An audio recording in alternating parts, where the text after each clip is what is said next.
This week our guest is Brad Fox, author of To Remain Nameless.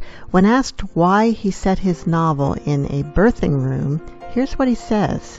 This is how all of the issues that I'm interested in come into play, and how the sprawl of life and history can be contained in a tellable story. Welcome to Writers' Voices with Monica and Caroline. I'm your host, Monica Hadley, and with me is my co-host and mother, Caroline Kilbourne. Hi, Mom. Hi. Nice and cool today. Beautiful day in Iowa. Yes, and we are talking to somebody who's way far away from Iowa today and from the United States. Who is our guest today, Mom?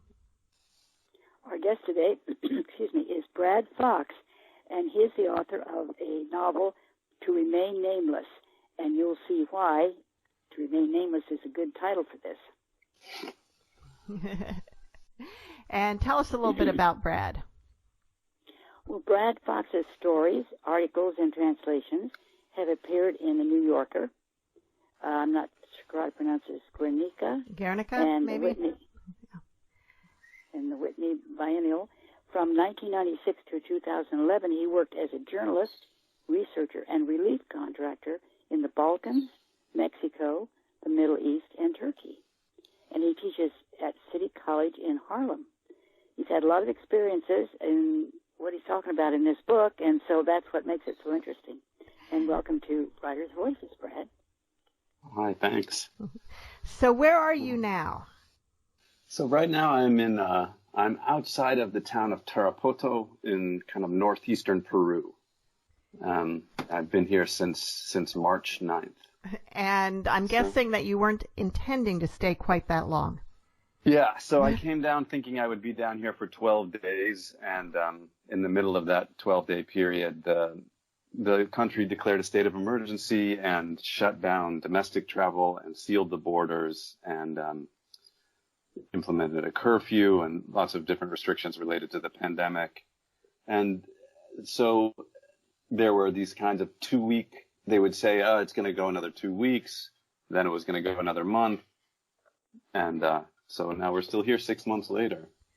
So, so you literally aren't allowed to leave. I mean, there are ways to leave if I needed to. It would require, at this point, the conditions have kind of changed. But at this point, the way I would get home would be I could take my chances on a domestic flight, but they've been continued to be canceled, or take a bus, like a 30-hour bus ride to Lima, where you can get these repatriation flights that are, they're called humanitarian flights, but they're actually can be a few $1,000s. And, you have to get special government permission to travel, et cetera. So it's still expensive and time consuming, difficult. But it has been done. People that came with us have for different reasons. We just had there was a group of 6 that came. And for example, one of our group, was a firefighter and, resigned while he was here, and had to get back in order to sign a piece of paper in person. Otherwise, they were going to deprive him of his pension. So he decided that was worth it. So he made the long trip to Lima, and I think is flying to Miami today. Okay. But for me, I'm not on the teaching schedule this semester, which anyway would be happening online. So I'm just here writing, and my partner is a therapist and is working online as we would be, so doing the same thing we would be in New York. So we're just you here. Got to miss the whole New York lockdown. I missed entirely the New York lockdown. Instead I had the Tarapoto lockdown. And but was that the same as, not leaving your apartment kind of thing? Like Well, it's different in the sense that we're at the edge of the jungle. We're in kind of the high jungle where the Andes overlap with the Amazon. And so you're hardly ever indoors. And so even though we couldn't leave the place where we're staying, is like a couple of walls with screens in the middle of a garden next to a river. So in that sense, it's a whole lot nicer than it would have been if we were stuck in our apartment in Manhattan. you know, and how is trying it, not to use it. So yeah, how is it like getting food to eat there? I think it's easier than it would be at home, just in the sense that we've got a couple of fruit stands right down the street. So even when there would be the curfew, we could still go there, and people would have, papayas, bananas, potatoes, that kind of thing. Now and then they'd have a chicken. So it hasn't been hard. And then when the lockdown first happened here, so this is the kind of the joke or whatever you want to call it, but there were very few cases in Peru when the pandemic hit, and the country reacted strongly and quickly and closed the border and stopped travel and implemented all these measures, and it just didn't work because people don't have a refrigerator, so they have to go to the market every day. And so the virus spread, and so then it became but at the beginning it was the measures were to keep the virus out. And then in the months that we've been here, Peru's gone from being like largely unaffected to one of the worst places in the world. And this part of Peru is one of the worst parts of Peru. So now the measures are in place to keep the virus in. And we haven't left, so I mean, it's just kind of different levels of irony. But I mean, on one hand, it's been terrible in the sense that, like New York was in April, there have been these scenes of bodies outside the hospital, and lots of people died. And at the same time, I personally have been in a pretty beautiful garden surrounded by hummingbirds and toucans and the occasional monkey, and working on my work at the edge of a river. Like, it's been very beautiful. So and for anyone, maybe an American, to get stranded in I don't know if Peru is considered third world, but in a, who knows what do we use that term anymore? I don't know. But in a remote location like this, I guess you were probably the best person to do that, because you've had experience in remote, exotic locations. You want to tell us a little bit about your history? Sure. I mean, I basically grew up not far from you all in Kansas City. So that was where I lived until I was 17. And then I ended up in New York, kind of finished my undergraduate work in New York, and left the country pretty much right away around my 22nd birthday. And I spent, like my whole 20s and my adult life in mostly in ex-Yugoslavia, and then in Berlin, Mexico, Cairo, Syria before the war, Istanbul, and doing a lot of different things, but a lot of work with refugee and asylum issues, and writing magazine articles and that kind of thing. So I guess in that sense, being upheavals and having to take it day by day because you don't know what's going to go on that's a situation that I guess I've been in before. And like my Spanish is pretty good, so it would be a different thing if I was stuck in a country where I had to learn the language from scratch or something. But there's on one hand, it's like I'm happy to work on my Spanish, and I've been reading a lot in Spanish, which has been nice. And so that all makes being here, I suppose, a little bit less shocking than it might be I don't know, maybe I have some kind of flexibility. The average tourist, yeah.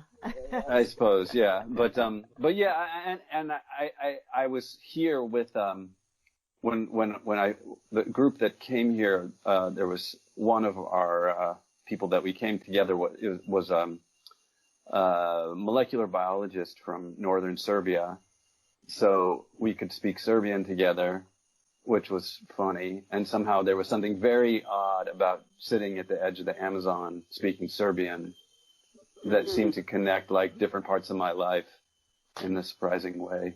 But there's a scene in your novel that's a little bit like that, where the main character Tess is remembering being in Egypt and meeting a former someone from Slovenia, and she had spent a lot of time in that part of the world and wanting to talk to him, but being hesitant to, why don't you describe that scene a little bit? So the scene is, so Tess is an American woman who has spent several years in the former Yugoslavia and really acculturated specifically to kind of Sarajevo and Belgrade, but mostly Sarajevo, and kind of identified with the culture there, and certainly the language was something that she learned and made her own, and thought a lot about the ex-Yugoslavia as a place that no longer existed, but she kind of identified with.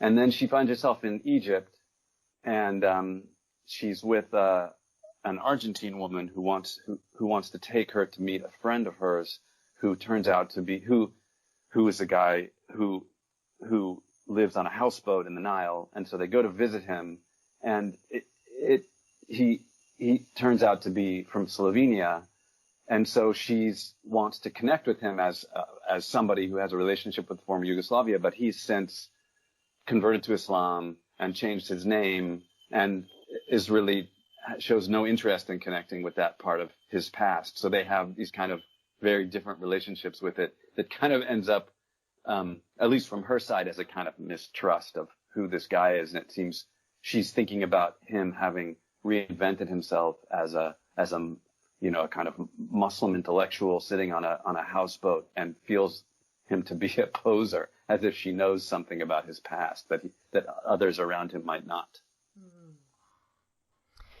You're listening to Writers' Voices with Monica and Caroline, and our guest today is Brad Fox, who's speaking with us from the jungle of Peru, the edge of the jungle of Peru, and he's the author of To Remain Nameless. And could I say, I think you should really write a novel about your experiences with COVID and all the things that have happened. No, really, I do. I think that would be, because in the future, they're going to forget about this.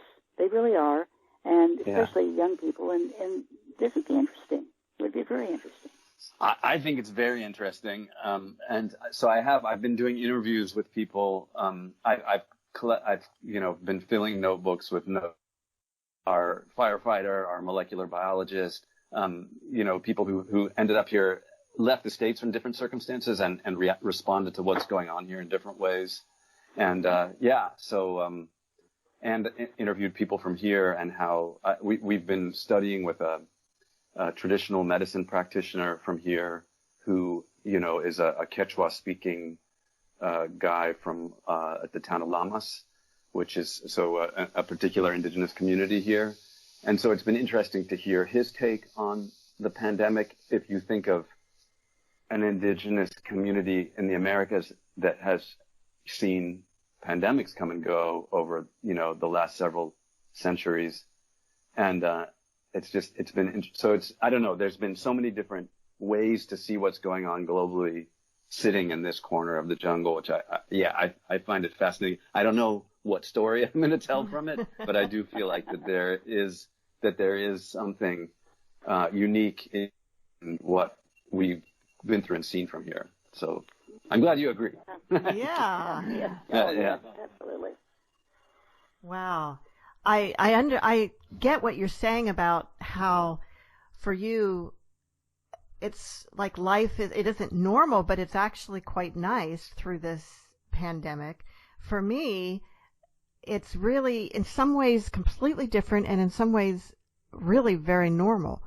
I live in a small town. I don't go out to eat. I don't go into any stores, so forth. But my job takes up my business is, we had a real slowdown when things were shut down, and we didn't know how the year was going to be. But now it's doing, we're doing a lot of business, and it's a design and manufacturing company.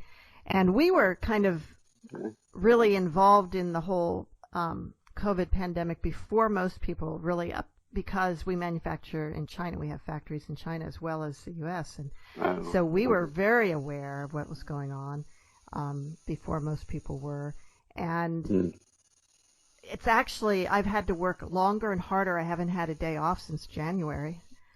It's because of dealing with all the things that came up and the personnel issues and shutting this factory down. And okay, now we can reopen this one. Somebody tested positive. We got to shut down again. Just juggling all of that along with the normal things. So it's, and I know there's people out there who don't have anything to do during this. They don't have work and they're stuck at home. But for me, there's the people that have a couple of kids running around. I mean, I think about that a lot. But trying to write while you're taking care of a toddler or something seems impossible.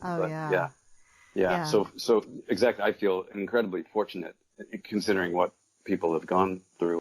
So I have a close friend who's an emergency doctor in New York, who I talked to about 3 weeks before I left to come to Peru, and he was telling me, I'm just waiting for a civilization-altering pandemic to sweep through and for there to be lines outside my emergency room. And at that point, it was still a little bit possible to think of that as a joke, a little bit far-fetched or something. And then very, very quickly, he was sending these dispatches of just these horrible situations of having to make decisions about who to tend to as people were in different, parts of the process of the illness or dying. Wow. Yeah, I mean, people have gone through incredible things and lost relatives and whatever. So, I mean, I feel like, although I find what the people that I'm in touch with here have, I think that there's something unique and valuable about our perspective on it. At the same time, it's been relatively pleasant, So, yeah. And what Mom just said about that kids or that people might not remember this and might not be aware of it, and we need these stories. Right at the beginning of this, the last time that I saw my grandkids who live in the Austin, Texas area, and my granddaughter's turning 8 today. All right. And happy birthday. Yeah. And so the last time I saw them, before we weren't allowed to see each other, and then I ended up coming back up to Iowa, so I haven't seen them since March. They were worried about COVID, and I was explaining that, kids don't tend to get sick from it, and they didn't need to worry too much. And then I was talking about how it seems like in every generation there's some really significant life-changing event that happens in the world, and it may not have a direct impact on you, but it changes your life in ways that you can't even realize. And so they wanted examples of that. I said, this is probably going to be that for your generation. And they wanted examples, so I was talking about 9/11, and they were not, my grandson who was 10 kind of knew what that was or had heard of it, but knew very little about it, and my granddaughter knew nothing at all. And then I had to be careful about what exactly I said, because I didn't want to terrify them. But this is, it is a significant life-changing event, and it's possible that, like right now, there's tons of people writing World War II stories, and, 50 years from now, there may be tons of people writing COVID pandemic stories. Yeah, exactly. I mean, there's so many unbelievable things that have come out of this, and so many abrupt changes in experience that's made everybody so aware of how they live and what's been important to them and what they miss. I mean, it's like it or not, it makes you reflect. So yes, yeah. I grew up during the Second World War, and and so I was born in 1935. So I can remember some things about, we had rationing and everything, and the newsreels. Always, every movie you went to, there was always a newsreel about what was going on in the war, and it was. So yeah, that's very true. That's very true. History has to. Definitely, you have to record history. You have to record it. No doubt. It's like an epoch-defining event for sure. I mean, and in some way, I was talking to the novelist Claire Massoud, who's a professor of mine and a friend of mine, about how this kind of like closes the 9/11 period. That in some way, everything that happened after 9/11 was so defined by that, especially for those of us who lived outside the U.S. Because U.S. foreign policy, was all of a sudden just so much a part of everybody's life, and how with the collapse of U.S. power because of the current government or whatever, and the pandemic, it's just that period of kind of American imperialism, whatever you want to call it. Yeah, well, I mean, a certain kind of chapter in American imperialism, because American imperialism is much older than that, but that particular misguided and wasteful and murderous chapter that was opened with 9/11, I feel like it's will be closed. And I guess I've had some experiences in the sense that, so I lived away from the U.S. for 15 years, and I moved back in 2011, and right around at the end of August. And I moved back to New York, and it was right around the 10th anniversary of 9/11 when I got there. And so I was touching down to my native country was all of a sudden, connected to the way that event was remembered. And so that was instructive in many ways, but it was also interesting to see how all of these events that had been so definitive for me, the wars in the Balkans, 9/11, the Arab Spring, how abstract things became and were seen in different ways. And I understood that it was as if I would meet a Vietnam vet and who was coming back, and how hard it would be for me to understand what they were talking about. So I had to be aware of that generational thing and just how different the experiences were, and try to overcome that in just the way that I communicated with people when I came back.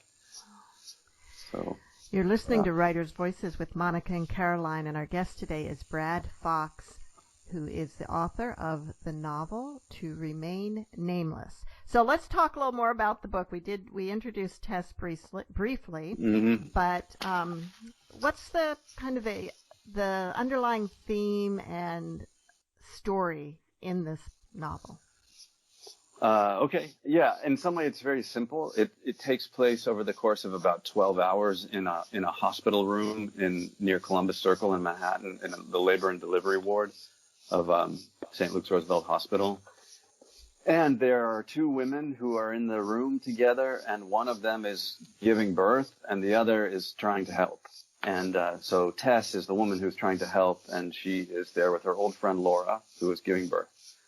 And most of the book takes place in Tess's mind and her memory.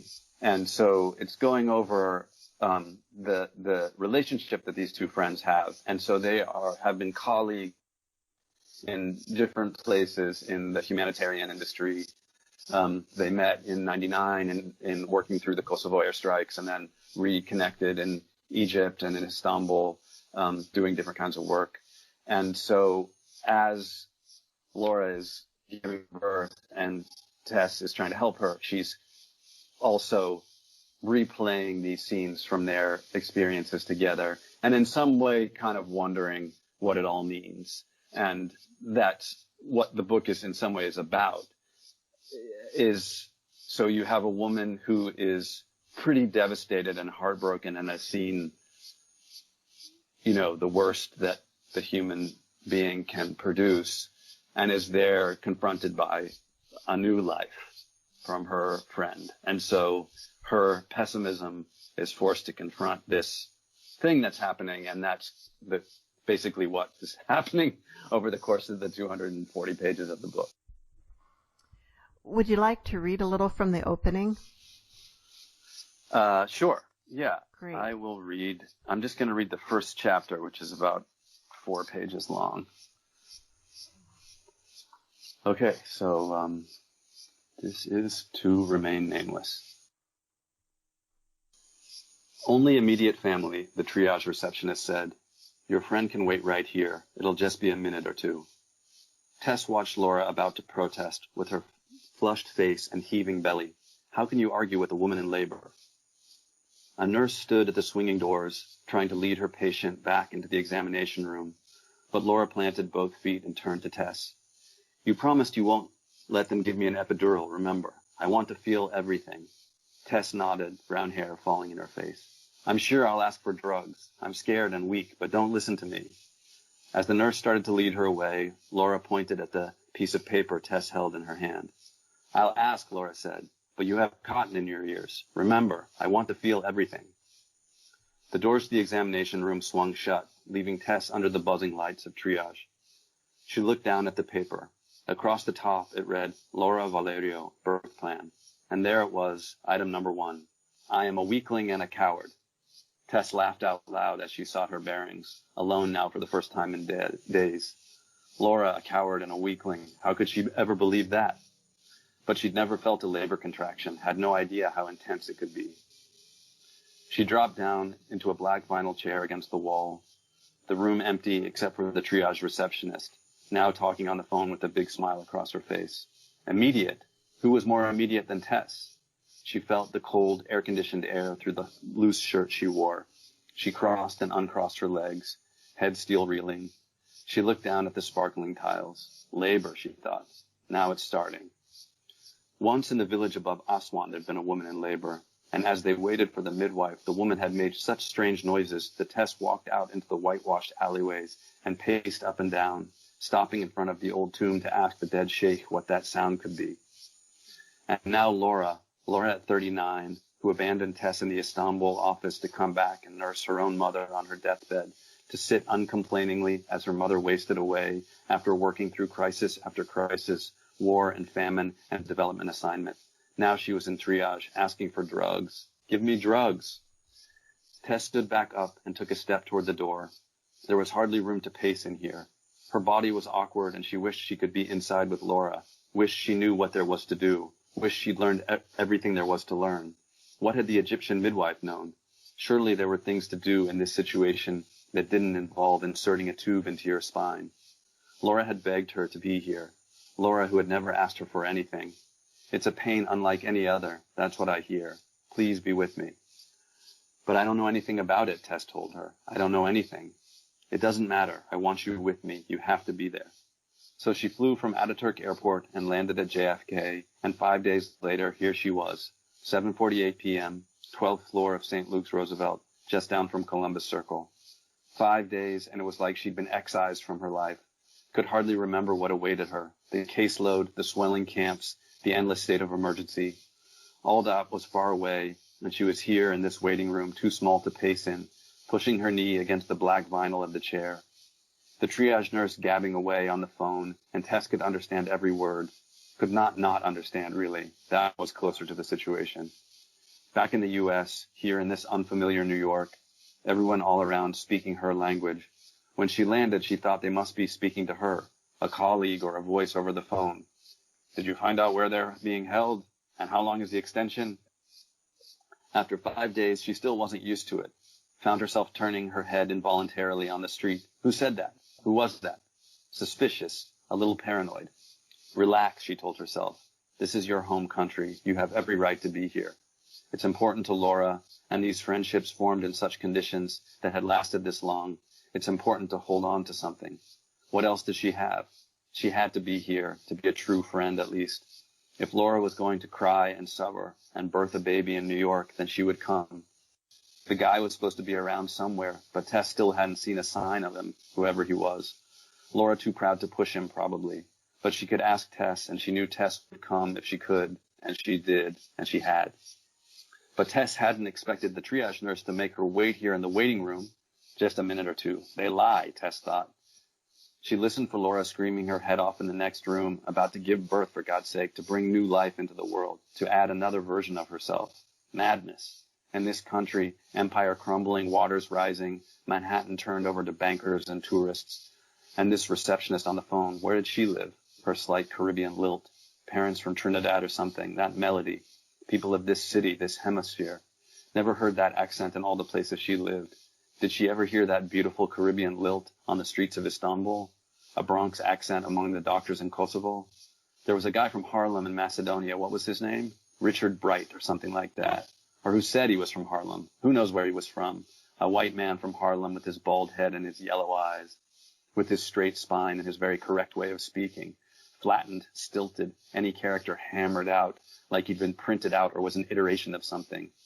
Later he said he'd lived in Utah or somewhere, Montana, had moved out west from Harlem to teach survivalism. They were sure he was some kind of agent. Everyone was supposedly some kind of agent, but Richard Bright, with his survivalism and his hammered-out accent, was maybe more likely than others. How long had it taken him to learn to talk like that, perfectly stilted and proper and underneath menacing? Is that how they talk in Utah and Montana? Back home in Kansas City, her half-brother Max used to tell her about his neighbors in the southern suburbs, with their big smiles and their clipped lawns and their children locked up in the basement, body parts buried in the backyard. Eat the liver, Richard Bright said. If you're trapped in the mountains and the only food is the body of another person, eat the liver first. That's the most nutritious part. When she met him the way everyone met in those circles, but that didn't stop Laura from going to bed with him, or had it, his shiny bald head bobbing up and down. Go for the liver. One thing you could say about Laura, she'd always wanted to feel everything. So that is chapter 1. And that's Brad Fox reading from To Remain Nameless.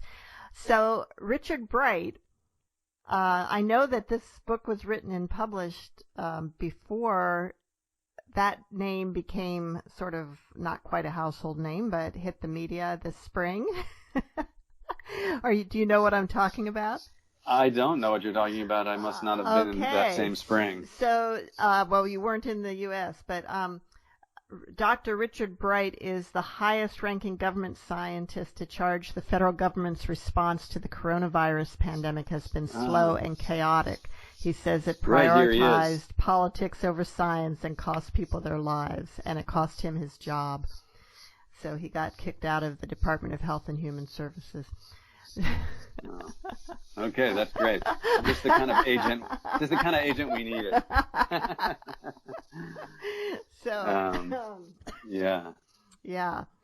Yeah, I mean, it is one of those names, right? It's destined to come up somewhere. Yes, yeah, but it's just interesting that it came up now. It is interesting. Yeah. Well, thank you for filling me in. Right.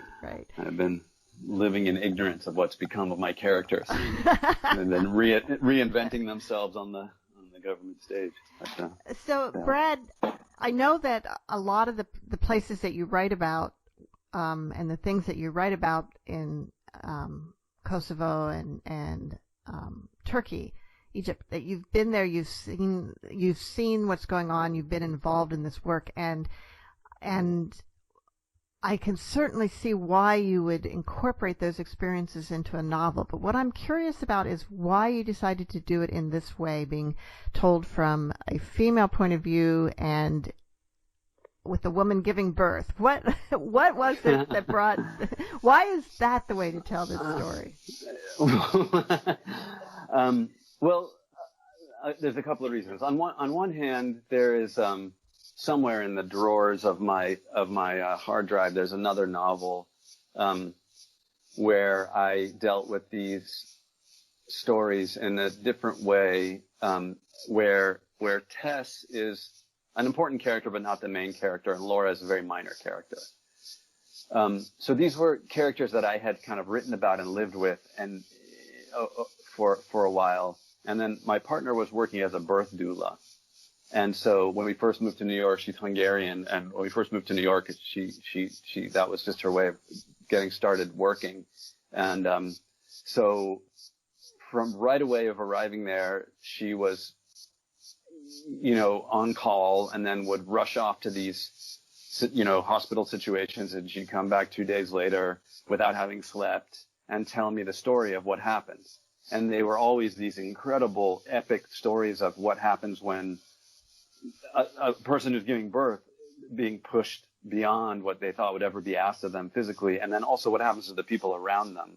So the struggle with the medical system, and also just everybody's layers peel off and fall off, and all their defenses are down by after 36 hours in the hospital.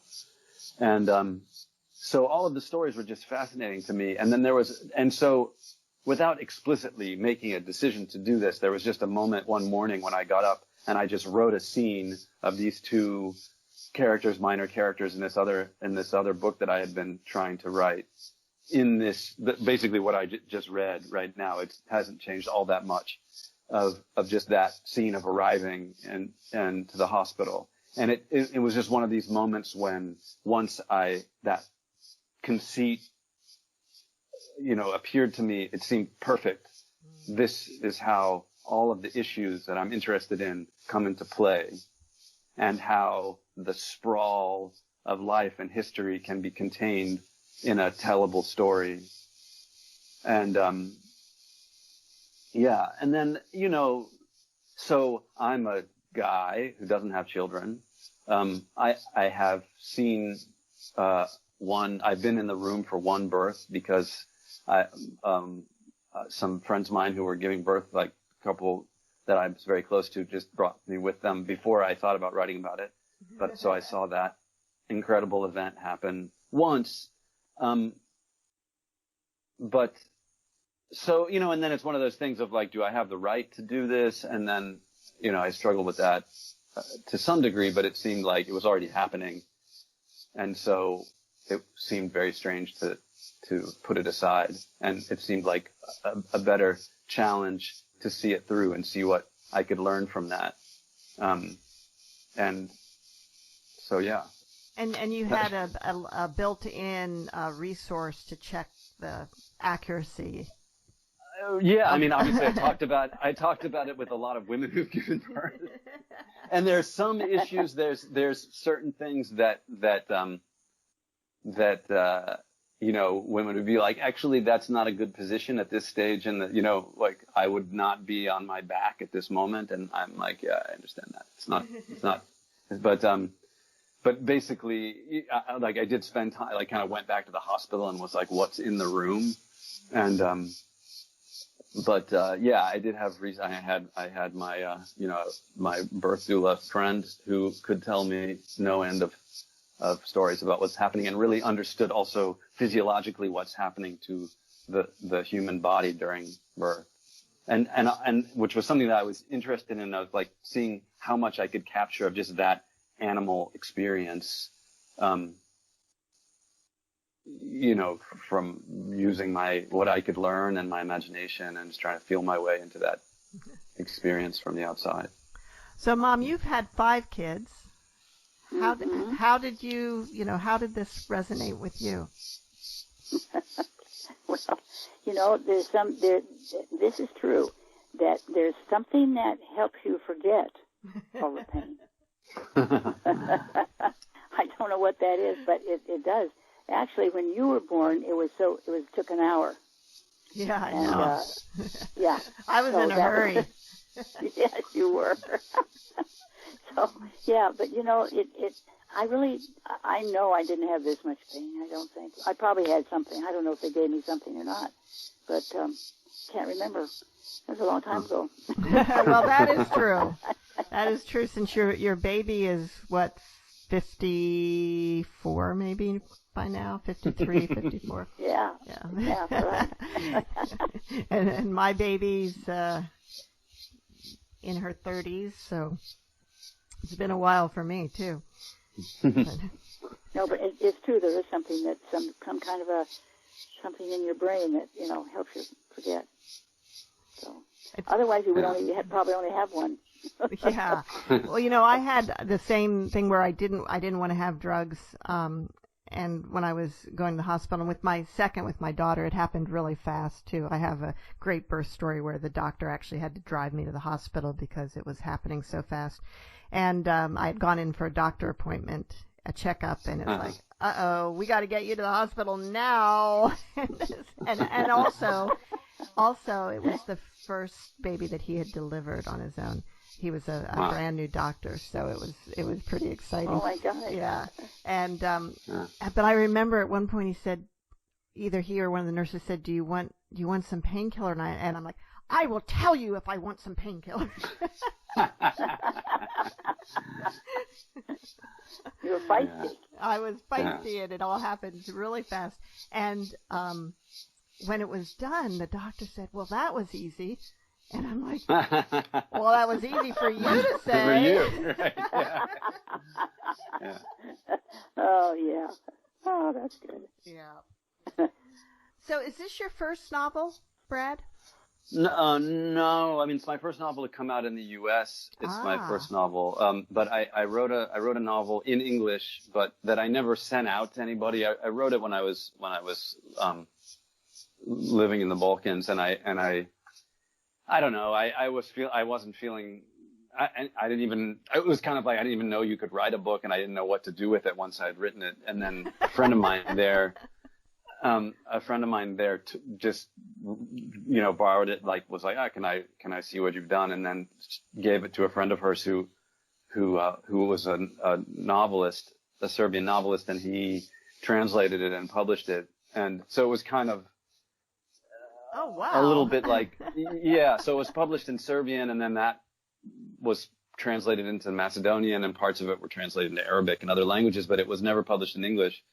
And now it's like something I wrote in my early 20s. Like I'm sure I'm probably happy that it's very nice that it exists in like the process of being translated. So that was my first process of being published, was to be translated. And that was fascinating and wonderful, to have the translator ask me questions on a very detailed level about why I made certain decisions so that he could figure out how to translate it. And so having to really think hard about what I was doing. But anyway, so that book came out. Nobody read it. I mean, people read it over there, but it had a life. It was interesting. All the release events were in Serbian, which was so it was incredible. And then there was the other manuscript that I mentioned, which is also unedited. That was kind of let's say the preliminary work for this book. So. Right. But, yeah, so but this is my first book to come out in English in the U.S. And tell us your story of how you got published. I had asked, a professor of mine if he had any idea who might be interested. And I'd had a lot of trouble with the agent world. Like, I had an agent, but that relationship wasn't going that well, and I don't know. I just wasn't. It wasn't really. It wasn't feeling very good, the regular channels. And so I was just asking this professor of mine, who was a translator, and so he knew about this editor who had worked at what was it called? I can't remember the name of the press. It doesn't exist anymore. Anyway, and he was like, "Oh, look for her." And so I was like, "Oh, that press doesn't exist, but it looks like she's started a new press, which was Rescue." And so I sent it to her, to Hillary Plum. They're looking for, I don't know what's exactly how they describe it, hybrid, chaotic, adventurous stuff.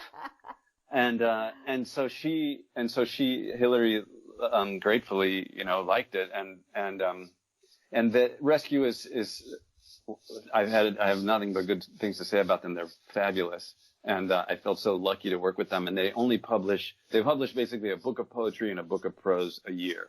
Oh, wow. So they really take a lot of time. So it was just so luxurious to be able to have so much care and attention to go through it so closely. And so that was the story, Rescue of connecting with Rescue. And the book came out in May, I believe. Yeah, so it came out in May, and then of course it came out during the pandemic. So all of my events that were supposed to happen were canceled, like everybody, and so then I've done whatever I can do from here, online, being in this garden where I live, and so that's been very strange. I mean, on one hand, who knows what I mean, of all, it's like.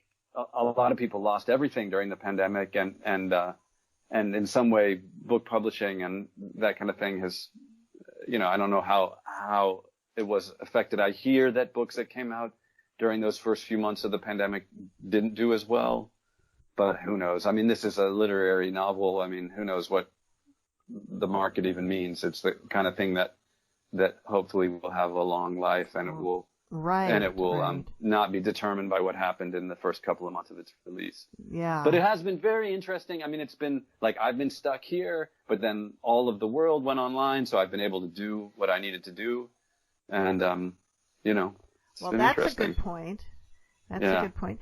Now, one of the places that Tess and Laura worked and lived was Turkey, and I think people maybe in general in the U.S. are not all that aware of what's going on in Turkey in terms of the refugee crisis, how large the camps are there, how many people have ended up in Turkey from so many different nations in that part of the world. Yeah, I mean, I'm a little more familiar with it because I spent a couple weeks on Lesbos about a year ago in May, and just had this tragic fire. Yeah, that camp. I actually worked with some of the. Just one day, I helped with a jewelry making class at this little school that was right outside the camp for women and children from that camp to come to. So I met people who lived there. And, of course, the Moria camp was designed to hold 3,000 people, and it had 12,000 living there. And just the whole thing was tragic. But tell us a little more about how all these people ended up in Turkey, and then how... Well, there's so many different stories. So, I mean, when I was dealing with the organization that dealt with asylum issues in Turkey, it was before the war in Syria had started. So that meant... although the war in Iraq had been going on for a long time because the border situation, the relationship to the Kurdish areas of northern Iraq, there wasn't that many Iraqis in Turkey. But what there were was people from all over the world. There were plenty of Afghans and Iranian people that had, come in a way that you would think of more logically. But there were people from Congo, from all over Africa, and basically Sudan. I think I met some from Sudan. Yeah. Cameroon. Definitely people from Sudan. Yeah. From all over the continent. And what started to become clear was that the coyotes who were, shuttling people across the Mediterranean would say that they were going to take people to Europe and would drop them off in Turkey because it was easier to do that. The borders were more porous. And so you would have people that would arrive on the coast of Anatolia thinking that they were in Greece or Europe somewhere. And then they would end up in this legal limbo because they had absolutely no status, because Turkey would not allow refugee status to people who, unless they had arrived from Europe, which is a legal qualification that comes from the 19th century and the early 20th century, but which they had never changed. And then the war in Syria started, and then you just had this enormous influx, millions of people, and all of a sudden there was a whole huge change of these major refugee camps down along the border with Syria, and then a huge population in Istanbul, entire neighborhoods.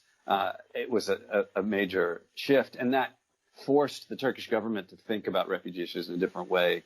So there's no way they could have maintained this denial of what a refugee was in the face of the situation in Syria. So then they tried to kind of take advantage of it, so extend certain rights in order to give voting rights to Syrian refugees, and so that the ruling party could probably claim their support. There are different ways that it was manipulated.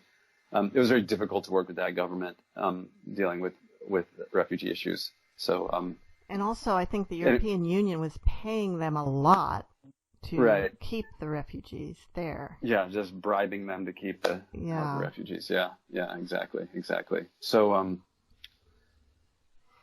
but I just as can't... you said, all of the camps are always at triple the population that they're designed for. You know what I mean? It's just like... and I just can't, I can't even fathom what it would be like to be in one of these camps, and that could be your life for 20 years, and you don't know. Right. You don't know. Right, exactly. I mean, you have neighborhoods in Damascus that are, refugee camps from Palestinians, and and obviously Lebanon. Oh, yeah, I met a couple from Beirut when I was there, and wonderful couple. She was actually from somewhere in Northern Europe originally, but he was from Beirut. And I didn't know that, first of all, they were Christian, not Muslim, so there are still Lebanese Christians, but the number of people living in Lebanon that are refugees is like creeping up to be almost as many as there are native Lebanese there. Yeah. I don't know the exact number, but it's certainly a huge percentage. Yeah. And then just with this explosion, it's horrible. Yeah. But so how do you, with all of that going on in the world, and you've seen so much of it, how do you just put that aside so you can write? I guess writing has been a way to engage that and try to make things meaningful, and try to see what I've learned. In some ways, writing is an exploration of your experience to try to see what's in there, So absolutely. So it's rather than putting it aside, it's more like how to engage with it respectfully, properly, and lovingly somehow. So, because there's a lot of ways that it can just be, I think that, there's a lot of, you meet a lot of people who work in situations that deal with armed conflict or refugee issues that seem very emotionally abstract. And so, which is just a coping mechanism, So on one hand, there's a lot of black humor and all those things, which are great. But, so although I have worked in such circumstances, I also did a lot of other things. I wasn't somebody who just was a NGO worker for 15 years. And so I wasn't somebody who had to maintain that kind of emotional abstraction over many years, which I think would be harder to then turn around and have a different relationship with. So my interactions with it were intense, but were punctuated by other ways of life. Were you writing throughout that? Yeah, I was. I've always been writing in different ways, So I've been writing, editing, translating, writing for myself, writing for other people, all in all different ways. So I've always been writing. So, sometimes there are things that I can go back to, and sometimes they're not. But it's certainly always been a way of dealing with experience. But one thing I found interesting was when Tess was first back in the United States to help her friend, and she was out walking around, and people were speaking English, and she thought everybody was talking to her. Because she was so used to foreign language, people in foreign language in foreign countries that didn't speak English. That I thought, gee, that would be interesting, wouldn't it? Yeah. You'd think everybody was talking to her. Is that an experience, something that you experienced? Yeah, that's definitely personally? an experience that I've had, and I feel like I'm not alone in having that experience. That when your antenna is just so scrambled, it's so confusing. I definitely remember that moving back after quite a while. And it's not like I hadn't heard English, but there's just something about ambient English being something that I didn't hear very often. Yeah, and sometimes I'd be someplace abroad and that you'd hear somebody speaking English just across the room, and you can just hear it like, it just drills into your mind from across the room. And so that's one thing, but then just when it was all over the place, it's just very confusing. Oh yeah. Yeah, I know when I'm traveling abroad and I hear English, it's like you feel like, oh, must have some connection with this person. Or when I was traveling as a tourist, you'd see other people with the Rick Steves tour guide in Europe, and then it's like and you always had like this knowing, yep, that's we have something in common. Yeah, we have the same. We're following the same map, right? The same guidebook, yeah. Which is, yeah. how to do Europe on, without going broke, basically. Yeah. So, were you always, when you were writing and traveling in these other countries, did you always have a computer, or do you sometimes have to rely on old pen and paper? It's funny. The first time so the book that was published in translation, it was kind of right after the airstrikes of '99, and I had done a couple of different contracts, and then there was this several-month period where I didn't have work, and there was a very cheap apartment in Budapest that some friends of mine had offered me, like $100 a month or something. And so I was like, I'm going to go and sit there and write. And so I went to Budapest and I moved in this apartment and, kind of having never done this before, was kind of like open the computer to, open a new file and be like, no, I'm going to write something. And then the computer crashed that first day. And so immediately I was like, life is foiled again. And so then I in the course of trying to get the computer fixed, I started writing longhand, and I wrote that first book longhand. And it's still something that I still write a lot longhand, but like working on something where there's like about speed and tempo and the ways that your mind can flow into written language, which is different in the computer or on paper. It is. And so, and so the you just write slower with a pen. And so, so it makes you think in a different way. And I think it's really helpful to switch from one to the other over the course of trying to struggle with something. It usually gives you fresh perspective. And also, if you write longhand and then type it into the computer, that can give you another opportunity to really feel what you're writing.